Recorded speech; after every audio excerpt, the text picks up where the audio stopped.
E esse talvez é o maior ensinamento que eu posso passar aqui pra vocês. As pessoas têm que aprender hoje a entender que a gente precisa de sofrimento.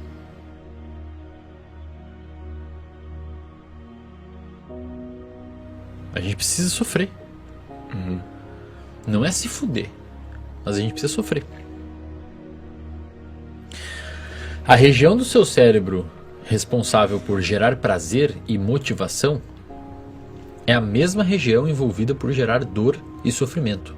Dor emocional e sofrimento. É uma balança. Então, num lado está o prazer e no outro lado está a dor e o sofrimento. É como se fosse uma gangorra. Se você aumenta muito o lado do prazer, só prazer, só prazer, só prazer, só prazer, só prazer, só prazer, perdão, você está botando muito peso aqui no prazer, só prazer, só prazer, só prazer, só prazer, só prazer, o lado da dor e do sofrimento começa a se destacar. E aí o que vai acontecer? No mecanismo de autorregulação, ele começa a vir pro outro lado. Aí você precisa cada vez botar mais prazer aqui, para empurrar. Então o que acontece? Se você fica se submetendo só a coisas fáceis, só a coisas simples, só a recompensas rápidas, o seu cérebro desacostuma a viver com o problema. E a vida não é uma corrida de 100 metros, a vida é uma maratona gigantesca.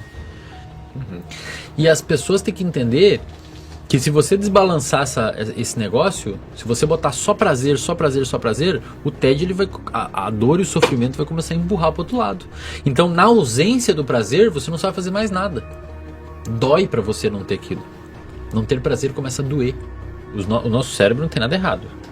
Ele funciona, ele tá feito do jeito que tem que ser feito. O problema é a sociedade que a gente construiu e o ambiente. Então, o nosso cérebro não tem nada de errado, cara. O problema é a sociedade que a gente construiu. E aí o que acontece? O nosso cérebro, ele não foi constituído para viver num ambiente com tanto estímulo.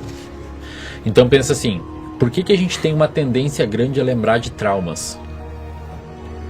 Porque é importante, velho, para a história evolutiva lembrar de um trauma.